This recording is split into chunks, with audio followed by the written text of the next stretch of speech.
مش متحرش بس، لا ده سفاح كمان. قبل ما نحكي عن الجريمة دي نصلي على النبي. الجريمة دي حصلت بتاريخ 4 فبراير 2026. أم هبة قلقت على مامتها وأخوها. هم عايشين في عزبة اسمها عزبة البيضاء تبع قرية الحمراء محافظة كفر الشيخ. أم هبة متجوزة بعيد عنهم، بتتصل بالتليفون محدش بيرد، تتصل محدش يرد. اتصلت بنت عمها اللي ساكنة جار مامتها، قالت لها روحي خبطي على ماما شوفيهم مش بيردوا ليه، أنا حاسة إن حصل لهم حاجة.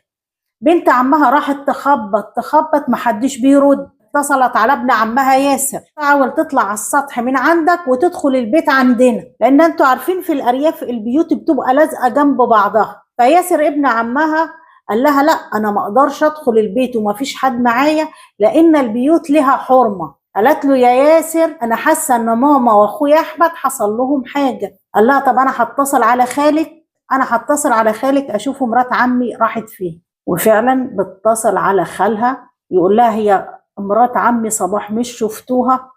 خالها اتصل على ولاده مش شفتوا عمتكم صباح؟ قالوا له لا. بعد كده ما فضلوا يدوروا في كل حتة ومفيش أي أخبار عن الحاجة صباح ولا ابنها أحمد. أم هبة بنتها قالت لياسر ابن عمها وخالها نكسر الباب، اكسروا الباب وادخلوا. وفعلا بيتلموا كلهم، العيلة كلها بتتلم وتكسر الباب. وما بيتفتح الباب لما بيدخلوا البيت بيشوفوا كارثة، هي الأم مقتولة ونايمة وهي بتصلي. بيدخلوا جوه ينادوا يا أحمد يا أحمد، بيدخلوا أوضة أحمد مذبوح وهو نايم في سريره. حصلت لهم صدمة كلهم.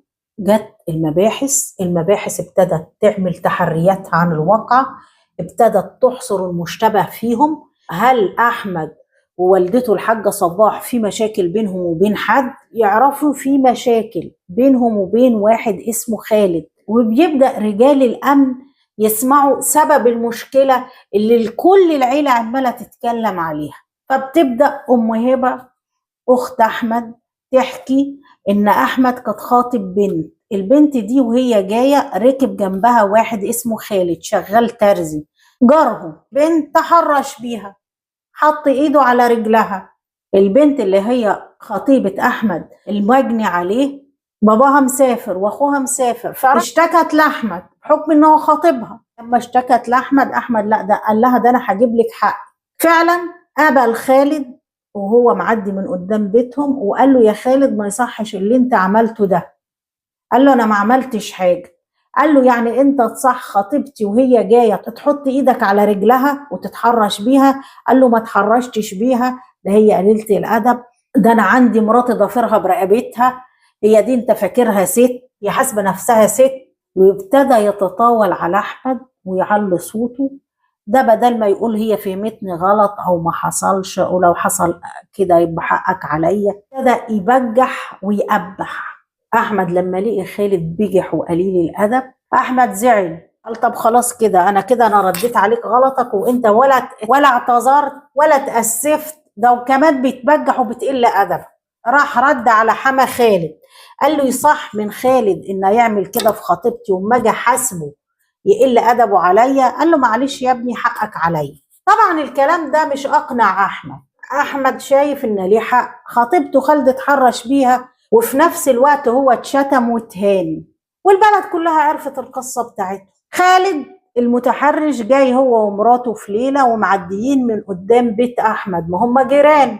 احمد خلاهم معديين وراح جايب قله كاسرها على دماغ خالد. طبعا دماغ خالد اتفتحت ومسك مرات خالد زقها بعنف. لما احمد خطأ قله على دماغ خالد راح خد 8 غرز في دماغه وعملوا محاضر هو ومراته.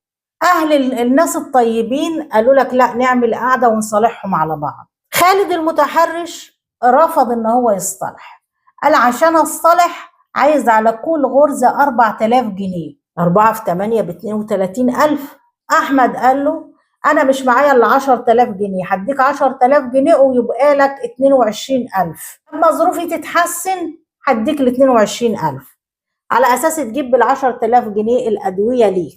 خالد المتحرش بيرفض الكلام ده، قال له لا أنا هفضل في المحاضر بتاعتي وهكمل للآخر. أحمد بيسافر خدمة حجاج 3 شهور راح يطلع تصريح السفر، اتفاجئ ان عليه حكم. الحكم ده جه منين؟ اتاري مرات خالد راحت عملت هي وحماتها فاحمد محضر تحرش، فخد حكم، فبالتالي اتمنع من السفر، واصبحت المحاضر ماشيه، وبتفضل القضايا شغاله بين الطرفين. خالد المتحرش السفاح ما سكتش، راح فكر في فكره شيطانيه، راح عمل سلم طوله 6 متر، وجاب سلاح من عند الحداد سنه جامد، وبتاريخ 4 فبراير طلع على السلم، دخل أوضة أحمد ينام في السرير، ذبح. الحاجة صباح أم أحمد حست، ذبحها هي كمان. يسكت بعد ما ذبح الكل؟ لا، راح جاب عمه إبراهيم عنده 45 سنة، قال له تعالى ده أنا حصل مني وخلصت على صباح وابنها أحمد، وخدوا وطلعوا على السلم ووراهم له. وبعدين لموا التليفونات الموجودة في البيت خدوها سرقوها، أي ذهب موجود في البيت سرقوه، أي فلوس سرقوها.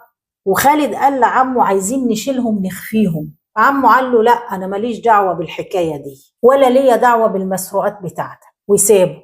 خالد خد المسروقات خباها عند ابن عمه، وراح راكب المواصلات اللي رايحة لمطروح، ومن مطروح قال هيطلع على ليبيا ويبقوا يحصلوه بقى. لكن رجال الأمن كانوا أسرع منه.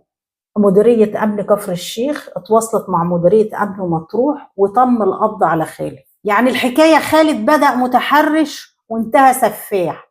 الغريب بقى إن البنت اللي عشانها أحمد عمل الخناقة دي كلها مع خالد فسخت خطوبتها منه.